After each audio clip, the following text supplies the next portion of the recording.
오늘 본 말씀을 통해서는 믿음의 정주행이라는 제목으로 하나님의 말씀 증거하겠습니다.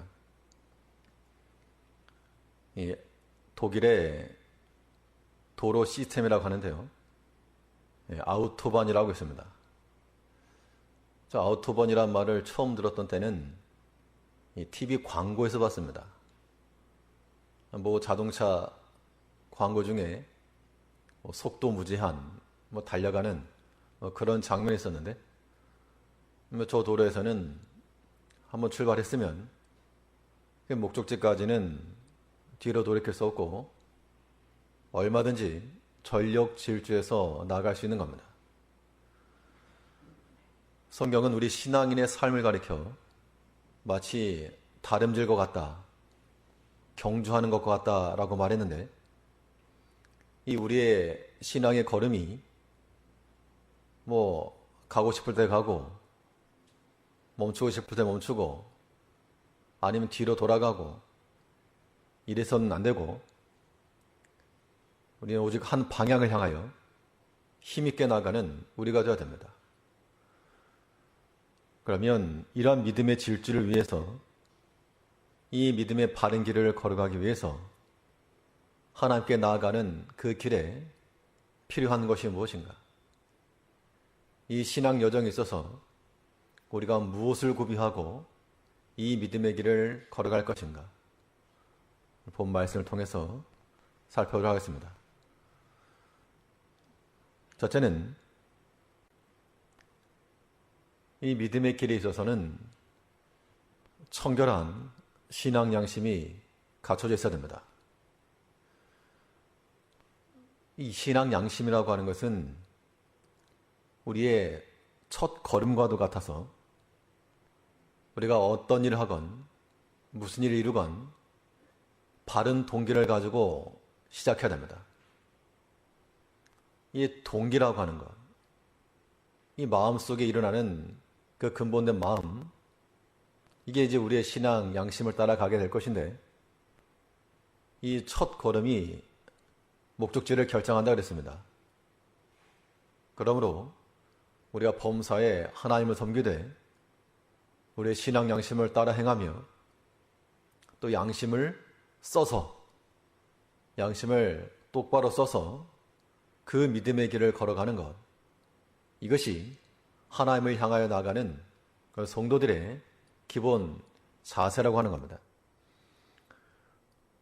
본문 22절을 보시면 히브리 10장 22절에서 우리가 마음에 뿌림을 받아 양심의 악을 깨닫고 몸을 맑은 물로 씻었으니 참 마음과 온전한 믿음으로 하나님께 나아가자.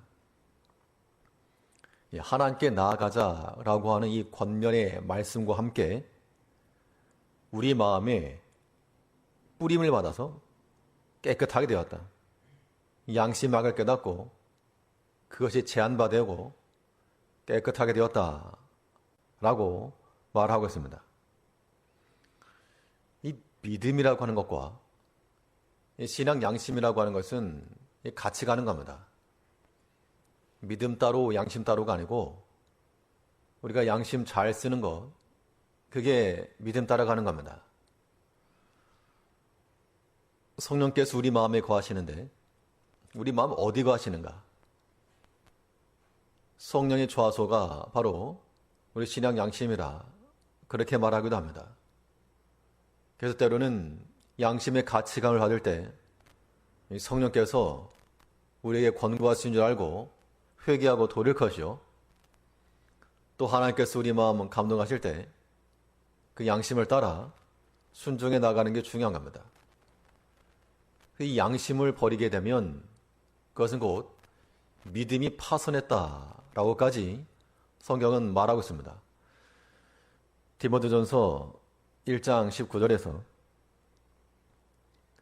믿음과 착한 양심을 가져라.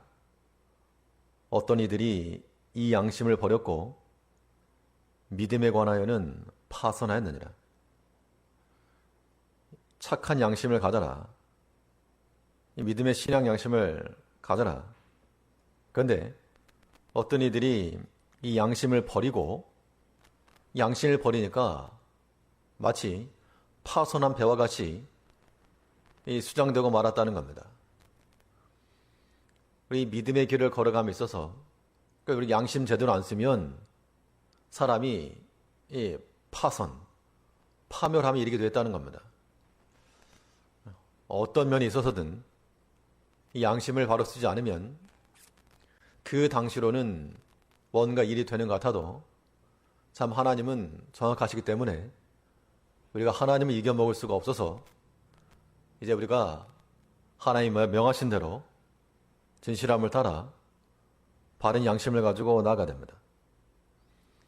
이 양심이라고 하는 것이 하나님께만 아니고 우리는 사람에 대해서도 모든 일을 양심적으로 해야 될 그러한 책무가 주어진 겁니다.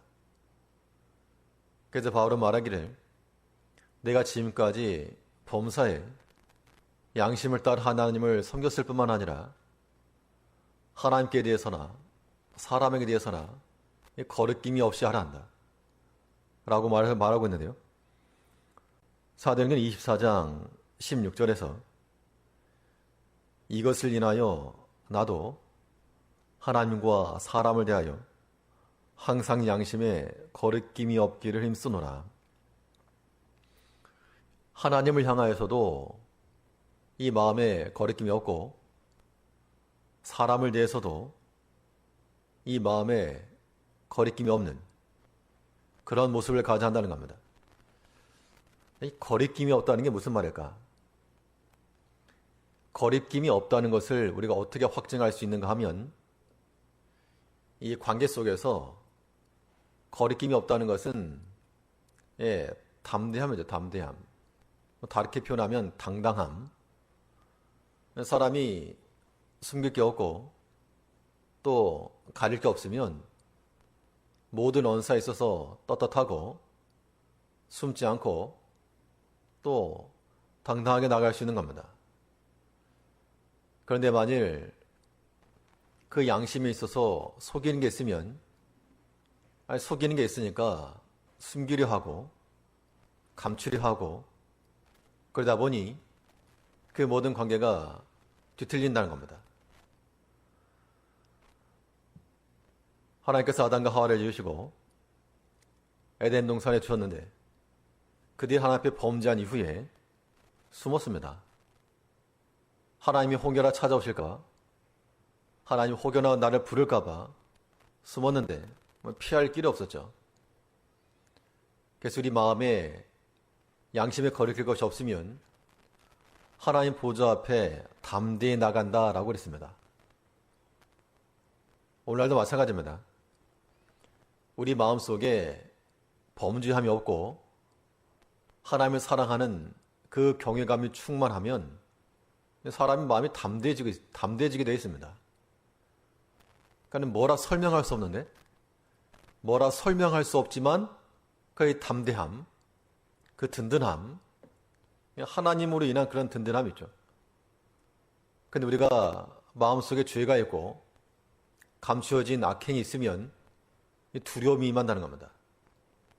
무슨 일을 행할 때 혹여나 사고는 나가지 않을까, 손해는 발생하지 않을까, 그런 두려움이 있는 게 사실은 정상이죠. 그런 두려움에 나가지 않아야 되겠으나 우리 마음 가운데 혹여라도 그런 마음이 든다 그러면 양심에 대해서 거리낌이 있는 거니까 돌이키고 회개해야 됩니다. 만일 자신의 의지로서 돌이킬 힘이 없으면 어떻게 할 것인가? 내가 아무리 마음의 의지를 가지고 있어도 잘 안 된다.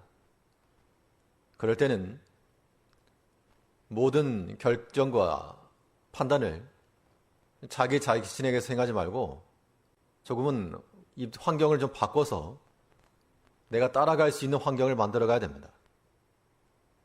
모든 것을 다 내가 선택을 하고 내가 판단하고 내가 결정해버리면 사람은 큰 변화를 보이지 않는 한 또 동일한 일에 빠지게 되었다는 겁니다. 근데 판단을 조금 유보를 하고 나보다 더 믿음이 있고 또 하나님을 경외하는 그들의 마음을 따라서 한 마음으로 움직이게 되면 우리가 이 양심적으로 하나님 잘 섬기는 겁니다. 그래서 이 믿음의 교제가 중요한 겁니다. 이제 우리가 하나님을 대해서도 우리의 마음이 거리낌이 없도록 그 은혜의 보좌 앞에 담대히 나아갈 것이요. 또 사람에 대해서도 숨기거나 그런 거 할 필요가 없다는 겁니다. 감추는 것이 지혜로운 것처럼 보여도 손으로 하늘을 막을 수 없는 것처럼 우리 하나 앞에서 우리의 마음을 다 트고 진실함을 따라 범사의 양심을 가지고 살아야 됩니다. 그러니까 우리는 무슨 일에 있어서든 그 첫 시작부터, 첫 단추부터 잘 꿰야 되기 때문에 언전에 바른 양심을 가지고 하나님을 섬기는 의리가 되어야 됩니다. 또 이 선한 양심을 따라간다는 것, 청결한 양심을 갖는다는 것은 하나님의 방향으로 돌이키는 겁니다. 그래서 이 바른 동기라고 하는 것이 첫 걸음이라면 하나님 방향으로의 수정은 마지막 걸음입니다. 첫 걸음과 마지막 걸음이 일치해야 우리가 온전한 길을 걸었다라고 말할 것인데, 깨끗하고 청결한 양심을 가진다는 것은 첫 시작에서부터 조금씩 핸들링을 해가며 우리가 하나님께로 방향을 항상 수정해 나가야 됩니다. 근데 본문 22절에서 우리가 마음에 뿌림을 받아 양심의 악을 깨닫고 몸을 맑은 물로 씻었으니 참 마음과 온전한 믿음으로 하나님께 나아가자. 하나님께 나아가는 그 방편에 있어서 양심을 깨닫고 돌이켜다 그 얘기죠. 깨달았다는 얘기는 무엇입니까? 깨달았다는 얘기는 돌이키겠다 그 이야기입니다. 맑은 물로 씻어 돌이킨다. 이제 우리가 하나 앞에서 우리의 신앙 양심이 바로서 나간다는 것은 하나님을 찾아가는 그러한 모습이 우리 가운데 있어야 됩니다. 이 무기 체제에서 우리나라의 국산 자주포나 이런 것들이 해외 수출이 많이 된다고 합니다. 그러니까 그러한 성능 가운데 하나가 이 드리프트라고 하는 건데, 드리프트는 이 직진에 나아가다가 급 선회하는 겁니다. 그러니까 이거 한 바퀴 돌려고 그러면 삥 돌아가는 거 아니고 앞으로 가다가 금방 뒤로 돌이킬 수 있는 그러한 성능이 있다 보니까 이게 호평을 받는 모양입니다. 우리는 하나님께로 향하는 첫 걸음이 중요하고, 또 만일 잘못 나갔을 경우 사람이 언제든 실수할 수가 있고 또 오판할 수가 있습니다. 그래서 우리 방향이 잘못되었을 때는 신속히 깨달아 마치 드리프트 하여서 하나님께로의 방향 전환과 우리의 행로가 수정이 되어야 한다는 겁니다. 그 역할을 우리의 신앙 양심이 한다 그 얘기입니다. 그때 우리가 양심의 화인맞은 자가 되어서 양심의 가책이 있음에도 불구하고 여전한 그런 죄악의 자리에 들어가고 하나님께서 우리에게 여러 가지 모양으로 권하시고 또 가르치심에도 불구하고 돌이키지 않는다 그러면 그건 소망이 없는 겁니다. 이제 우리가 바른 양심을 가지고 하나님을 섬겨야 되겠는데, 그 양심을 쓰기 위해서 우리는 하나님께로 항상 우리의 마음이 향하고 머리가 향하고 하나님을 찾아가야 됩니다. 그 하나님을 찾는 기능이 곧 우리의 양심이라 그랬습니다. 베드로전서 3장 21절에서는 물은 예수 그리스도의 부활하심을 말미암아 이제 너희를 구원하는 편이 곧 세례라. 육체의 더러운 것을 자하여 버림이 아니요 오직 선한 양심이 하나님을 향하여 찾아가는 것이라. 물이라고 하는 것으로 양심이 깨끗해졌다 그랬는데, 이 물이라고 하는 것이 우리를 구원하시는 그리스도의 죄를 표시한다 하였고, 또 선한 양심이 하나님께로 하나님을 찾아 나간다 그랬습니다. 그러니까 우리의 모든 순간마다 이 삶이라고 하는 게 선택의 연속이죠. 선택할 때 좀 정답을 선택해 나가자는 겁니다. 정답 있고 오답 있으면 오답을 버려야지만이 정답 취하는 건데, 근데 우리 육체는 자꾸 오답을 향해서 손이 가는 겁니다. 그래가지고는 이 길을 완주할 수 없고 낙하할 수밖에 없습니다.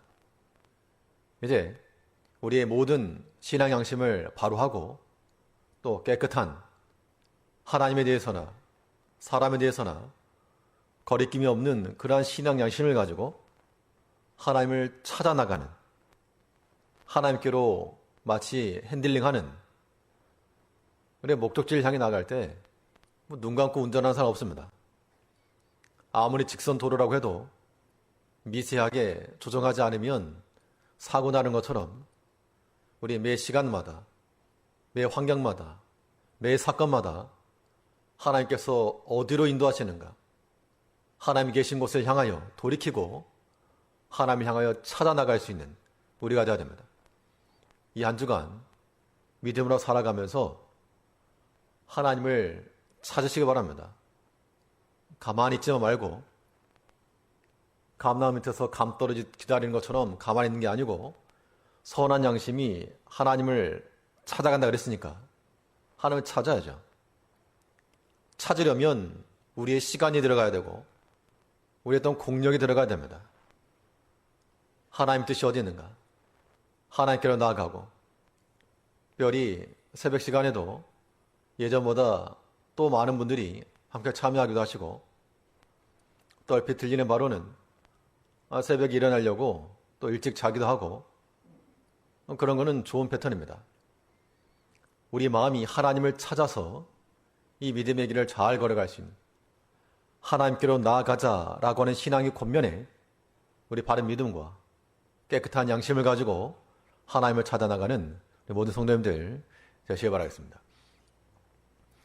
실제로 우리가 하나님께로 나아가는 이 믿음의 경주에 있어서 우리가 어떠한 상태로 준비될 것인가?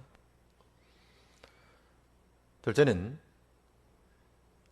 견고한 소망을 가지고 나아가야 됩니다. 우리의 소망이 견고하다는 것은 무엇인가?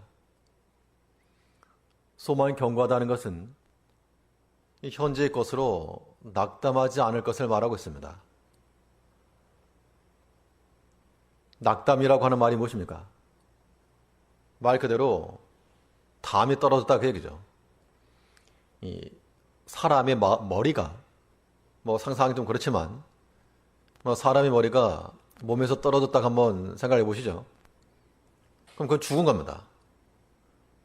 몸에 붙어야 할 머리가 땅바닥에 떨어졌다. 그건 죽은 건데, 마찬가지로 우리의 마음이 떨어졌다. 낙심 아닙니까? 마음이 떨어진 것도 죽은 겁니다. 그렇기 때문에 거기에서는, 낙심 가운데는 생명의 역사가 일어날 수 없고, 거기서는 아무런 능력이 없는 겁니다.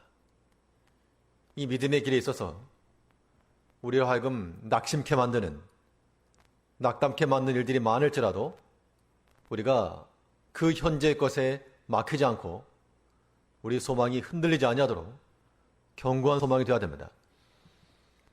이 본문 23절에서는, 히브리 10장 23절에서 또 약속하신 이는 미쁘시니 우리가 믿는 도리의 소망을 움직이지 말고 굳게 잡아. 그러니까 하나님께 나아가는 방편으로서 믿음으로 나아가라 말하고 있고, 또 견고한 소망을 가지고 나아가라. 이 소망을 움직이지 말고 굳게 잡아라. 그러니까 굳게 잡지 않으면 떨어질 수 있고 넘어질 수 있는 그런 환경이다 그 이야기입니다. 우리 신앙인의 삶이라고 하는 것이 예수 믿으면 만사 형통할 것이라고 우리가 믿지만, 그런 실상은 그렇지가 않고 우리가 주를 잘 믿는다 그래도 우리 현실적인 문제는 여전하고 우리의 개인적인 문제, 가정적인 문제 변함없어 보인다는 겁니다. 그러할 때 낙담하지 말고 하나님이 더 이상 안 계시는가? 하나님이 죽으셨는가? 우리 낙심할 것이 아니고 우리 소망이 견고하도록 잘 붙잡아라 그 이야기입니다. 우리가 소망을 잘 붙들면 거기서 하나님의 역사가 일어난다 그랬습니다. 골로새 1장 23절에서는 만일 너희가 믿음에 거하고 터 위에 굳게 서서 너희 들은 바 복음의 소망을 흔들리지 아니하면 그러하리라. 이제 하나님께서 너희를 부르시고 너희를 들어서 역사하실 것을 말씀하실 때 너희가 만일 믿음에 거하고 너희 들은 바 복음의 소망에서 흔들리지 아니하면 그렇게 될 것이다. 우리의 소망이라고 하는 것은 끝까지 붙들려 있을 때 그래야 소망인 겁니다. 어린아이가 풍선을 하나 쥐고 있다가 바람에 날아가 버리면 그거는 그냥 자기의 풍선이 될 수 없고 날아가는 쓰레기에 불과한 겁니다. 우리가 하나님의 말씀을 듣고 또 하나님 믿는 믿음 안에서 소망을 가지면 마치 우리에게 잡힌 풍선과도 같은데 놓쳐버리면 빈손되는 겁니다. 우리 신앙인의 삶에 있어서 우리의 빈핍하고 곤란한 이 현재를 이길 수 있는 길이 무엇인가? 하나님께 대한 소망입니다. 소망. 그 소망이 우리 가운데 여전하면 우리가 살 수가 있고 소망 뚝 끊어지면 마치 전기 끊어지면 올수업 되는 것처럼 하나님께로 향한 소망이 끊어지면 우리 신앙생활도 떨어지는 것과 똑같은 겁니다. 이제 우리가 모든 만사에 있어서 이 소망이 흔들리지 않도록 왜 흔들리지 말라 그랬는가? 우리는 여러 가지 답답한 일을 당하고 곤란한 일을 당할지라도 믿음 안에서 굳게 서야 될 존재들이라 라고 말하고 있습니다. 하나님을 믿어도 답답한 일이 있다는 겁니다. 다윗이 그렇게 하나님을 사랑하였지만 사울로부터 무고한 핍박을 받고 또 위협을 받고 광야에서 그런 도망자의 삶을 살았습니다. 바울 사도가 그렇게 선교적 열망을 가지고 주의 복음을 전하랬을 때 많은 사람들이 박수치지 못할 망정 도리어 동족의 비난과 핍박과 큰 어려움을 당했다 그랬습니다. 그럼에도 불구하고 그 낙심될 만한 상황 가운데서 그 답답한 환경에서 그들은 소망을 지켰다라고 말하고 있고 이것이 오늘날 우리들에게 주어진 권고입니다. 고린도후서 4장 8절에서 우리가 사방으로 우겨쌈을 당하여도 쌓이지 아니하며 답답한 일을 당하여도 낙심하지 아니하며 이 말을 보면 조금 위로가 되시죠? 나만 힘들 줄 알았는데 나만 고생한 줄 알았는데 믿음의 사람들 바울 같은 사람도 얼마나 많은 고생이 있었는가 하면 사방으로 우겹쌈을 당하고 답답한 일을 당하고 그런데 그런 우겨쌈을 당하여도 쌓이지 않고 답답한 일을 당하여도 낙심하지 않았다 그랬습니다. 이것이 하나님께 소망을 둔 자들의 특징이죠. 그런데 그렇지 않고 정말 우리 마음에 이 낙심이 되고 금세 포기가 되고 원망이 많은 사람들은 소망을 잃어버린 겁니다. 성경 분명히 말하기를 하나님은 합력하여 손을 이으시는 하나님이라 하셨으므로 우리의 원하는 바가 실천되지 않았어도 우리는 하나님께서 은혜로 좋은 것으로 또 필요한 것을 허락하실 줄을 믿는 그러한 신심이 있어야 됩니다. 그게 우리의 소망이요. 답답한 일을 당하여도 낙심하지 않는다는 겁니다. 우리 가운데 답답한 일 당하지 않은 분이 어디 계십니까? 누구라도 다 이 마음에 그런 마음의 부담감을 가지고 살 것이지만 그렇다고 해서 내 뜻대로 되지 않는다고 해서 낙심하거나 낙담하지 말자는 겁니다. 이것은 우리의 개인적 결단과 결심으로 가능하지 않고 소망의 하나님이 우리 가운데 임하셔야지만 가능한 겁니다. 가짜가 아닌 실제 믿음이 되고 실제 소망이 될 때라야만이 우리 마음이 낙심하지 않고 하나님을 또 기대하는 겁니다.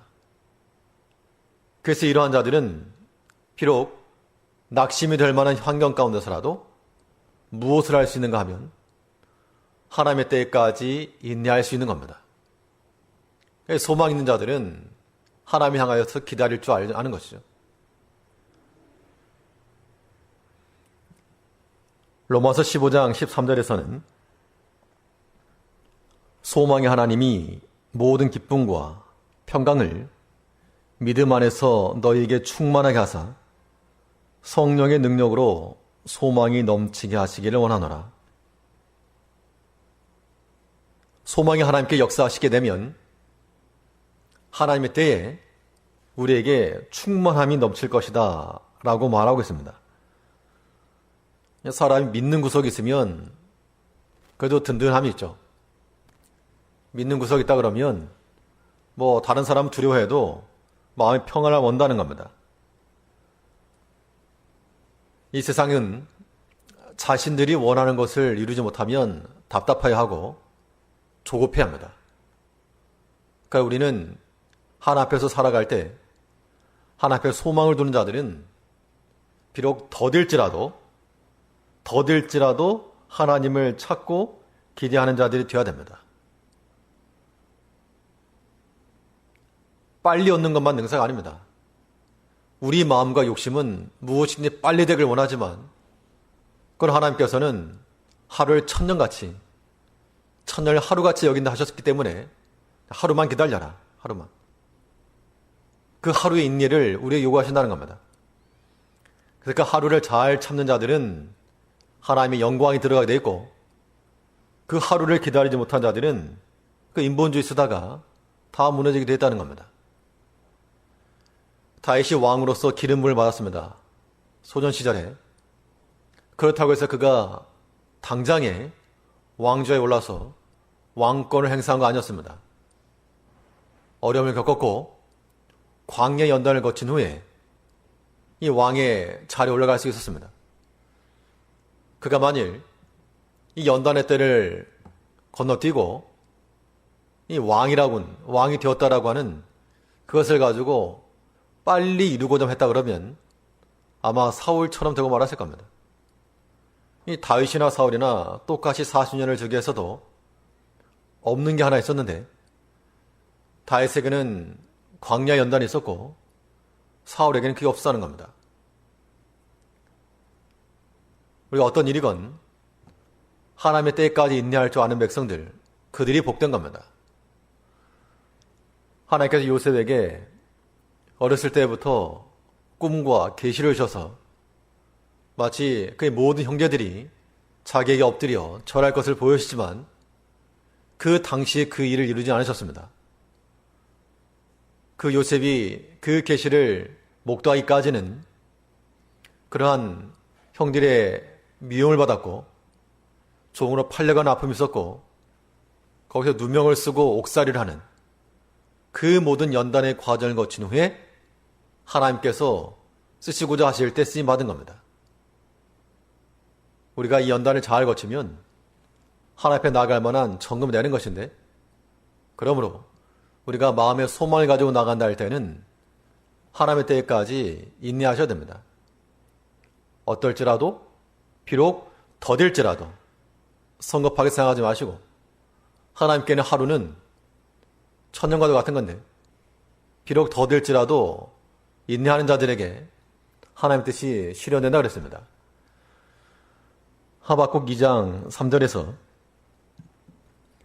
이 묵시는 정한 때가 있나니 그 종말이 속히 이르겠고 결코 거짓되지 아니하리라. 비록 더딜지라도 기다리라. 지체되지 않고 정령하리라. 하나님의 구원의 약속이 더딘 것처럼 보여도 금세 온다는 겁니다. 우리 인생의 연수가 70이요, 80이요, 80이라도 신속히 날아간다 그랬죠. 지금부터 80년 그러면 굉장히 많은 세월인데 이미 80을 사신 분들에 있어서는 아마도 지나간 날들이 한순간의 꿈처럼 순식간일 겁니다. 하나님께서도 우리를 통하여서 일을 이루실 때 우리가 생각하는 것만큼 더디거나 지체하는 것이 아니고 속해 될 것이다. 그런 비록 더딜지라도 믿음 가운데 거해라. 지금 원하는 거 지금 당장 얻지 못한다고 성급하게 일하지 말고 인본주의 같은 거 미혹에 빠지지 말고 혹여라도 그 미혹에 빠졌더라도 돌이켜서 하나님의 때까지 인내할 것, 이것이 하나님 백성들에게 주어진 겁니다. 이제 우리가 기도 제목들이 많을 줄 압니다. 개인적, 가정적, 또 교회적으로나 나라적으로나 우리 기도할 것이 많은데 때로는 참 답답할 때가 있습니다. 언제 끝나려나? 아니면 어느 때까지인가?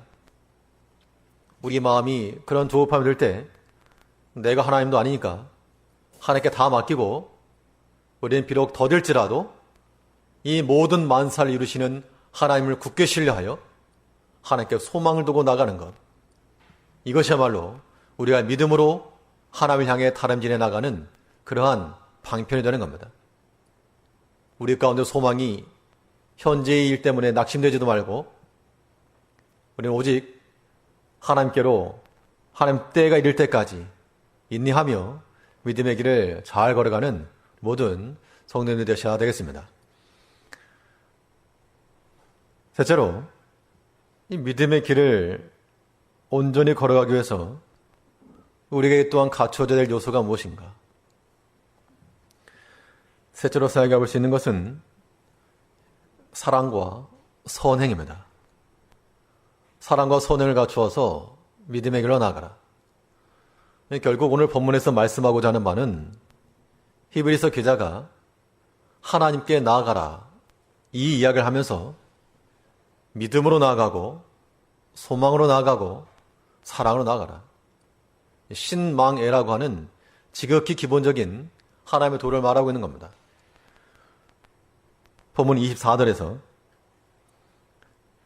히브리 10장 24절에서 서로 돌아보아 사랑과 선행을 격려하며, 사랑과 선행이라고 하는 것이 어떻게 나타날 것인가 하니 서로 돌아보라 그래서 서로 돌아보라.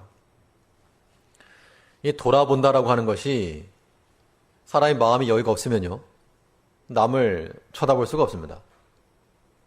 그 때문에 이 사랑과 선행을 실천하려면 먼저 우리 개개인의 심적 상태가 안정화되어야 되고 하나님 은혜로 일단 충만되어 있어야 됩니다. 나에게서 차고 나서 넘치는 겁니다.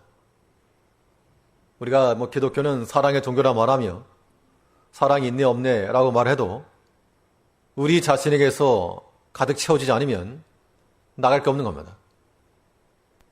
그 메마름의 원인이 우리 자신에게 있지 아니하도록 우리가 하나님의 사랑을 충분히 받고 또한 모든 주의를 돌아보며 또 모든 부족한 것들을 채워나가는 그런 사랑과 선행이 우리 가운데 있어야 됩니다. 이런 일들을 통해서 하나님의 기쁨이 충만해진다고 그랬습니다. 빌립보 2장 4절에서는 각각 자기 일을 돌아볼 뿐더러 또한 각각 다른 사람들의 일을 돌아보아 나의 기쁨을 충만케 하라. 이 교회에 주어진 말씀인데요. 물론 바울 사도의 개인적 권면이기도 하지만 이 교회를 향한 하나의 마음입니다. 공동체들 서로 돌아보고 약한 자들이 있으면 왜 약하냐? 왜 이렇게 하느냐? 정죄와 판단으로 넘어지게 하지 말고 좀 도와주고 좀 짐을 들어주고 좀 일으켜서 함께 갈 수 있도록 서로 돌아보라, 그 말을 하고 있는 겁니다. 이 돌아본다라고 하는 거죠. 아무리 많은 그런 아이들이 있어도 그 중에서 내 자식이라 그러면 눈에 갑니다. 보통 그럴 겁니다. 예전에 그런 운동회 같은 거 하다 보면, 요즘은 많이 다르겠지만 예전에만 해도 애들 바글바글한데, 그 중에서도 부모들은 자기 자식 한번 보면 계속 거기만 눈이 가는 겁니다. 딴 애들이 잘 달리고 못 달리고 관심 없고 오직 자기 자식이 행하는 것만 눈에 들어오게 됐다는 겁니다. 사랑하기 때문에 돌아보는 거죠, 사실은. 이제 우리가 우리 믿음의 형제들을 돌아보고 교회를 돌아보고 이것도 마찬가지로 사랑의 마음이 있을 때 돌아보는 겁니다. 그러니까 이 근처에 계신 분들은 주변 왔다 갔다 하시면서 그냥 지나치지 마시고 이 예배당에 들러서 기도도 하시고, 코로나라 그래도 개인적으로 와서 기도하는 것까지 막을 수 없으니까 얼마든지 하셔도 됩니다.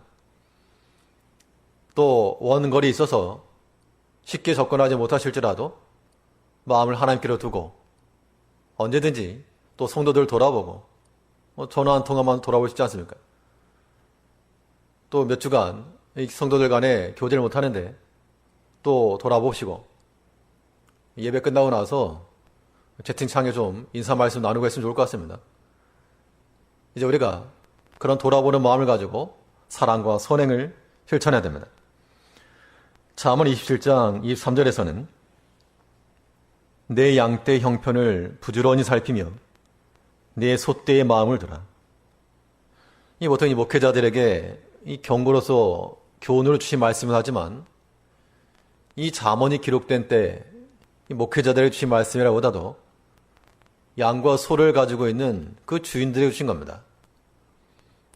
이 말씀이 우리 모두에게 해당이 되어서 하나님께서 우리에게 돌아볼 수 있는 가정을 주시고 교회를 주시고 또 직분을 주셨는데, 그 양떼와 양떼의 마음을 두고 소떼의 형편을 살피면서 또 필요를 채워줄 줄 아는 그러한 도움이 되는 관계, 이것이 사랑과 선행을 실천해 나가는 겁니다. 우리 모든 사람들에게 있어서 사랑과 선을 실천하되, 특별히 누구에게 하라 그랬는가 하면 믿음의 가정들에게는 더 열심히 해라, 그렇게 말씀하고 있죠. 갈라디아 6장 10절에서 그러므로 우리는 기회 있는 대로 모든 이에게 착한 일을 하되 더욱 믿음의 가정들에게 할지니라. 믿음의 가정, 교회 식구들 아닙니까? 이제 우리가 먹을 거 있어도 좀 좋은 걸 같이 나누고, 또 아무튼 좋은 게 있으면 함께 나누는, 특히 믿음의 가정들이 할지니라. 우리가 모르는 사람에게도 구제로 다른 판에 우리 믿음의 가정들 서로 사랑하는 마음을 가지고 사랑과 선행을 격려해야 됩니다. 이 사랑과 선행이라고 하는 것이 서로 돌아보는 마음뿐만 아니고, 또 우리는 서로의 마음을 모으라 그랬습니다. 오늘 본문 25절에서는 히브리 10장 25절에서 모이기를 피하는 어떤 사람들의 습관과 같이 하지 말고 오직 권하여 그 날이 가까워 볼수록 더욱 그리하자. 모이기를 피하는 어떤 사람들, 이게 오늘날 이 시대의 대면과 비대면, 이걸 의미하는 거 아닙니다. 모이기를 피한다는 것은 모이지 않겠다, 그런 얘기고, 우리는 대면이라서나 비대면일지라도 모이기를 힘써야 됩니다. 바울 사도는 골로새 서신을 보내면서 나를 얼굴로 알지 못한 너희들에게 이 서신으로 대한다 그랬습니다. 골로새 교회는 일면식이 없는, 쉽게 말하면 비대면이었지만 이 서신이라고 하는 걸 통해서, 이런 식으로 말하면 온라인인 거죠. 하나님께서 우리에게 주신 이러한 모든 자원들을 가지고 성계의 폭을 넓혀나가는 건 필요합니다. 이 시대가 우리가 오늘날 이러한 현실을 맞이했지만 우린 긍정적 측면을 좀 바라봐야 되겠습니다. 비록 떨어져 있을지라도 모이기를 힘쓰고 피하지 말고 모이기를 힘쓰고 더 그리하자. 어제도 어떤 목사님들과 좀 이야기를 나눈 중에 이 코로나 때문에 이 예배를 못 드리게 되었는데 근데 더 다행스러운 점들이 몇 가지겠다. 가정에서 예배가 살아나고 있고 또 그동안 평상시에는 예배에 참여하지 않던 그런 식구들이 또 함께 참여한다. 아마 이게 대다수의 교회들의 특징인 것 같습니다. 이제 우리가 이것도 하나님께서 주신 기회라 생각을 하고 하나님께서 우리에게 주신 모든 기회를 따라 모이기를 피하는 것이 아니라 모이는 시간에 함께 모이고 하나님의 말씀으로 우리 마음을 모아가야 되겠습니다. 이 한 주 동안에도 우리가 모일 수 있는 시간들이 있습니다. 비록 몸은 떨어져 있을지라도 한 마음에 한 시간에 이 동시성을 가지고 모이기를 힘쓰는, 그래서 우리가 주를 섬김에 있어서 이 하나님께 나아가는 이 믿음의 길에 있어서 믿음과 또 소망과 사랑을 가지고 주 앞에 나갈 수 있는 모든 저희께 성도님들 되시길 바라겠습니다. 기도하겠습니다.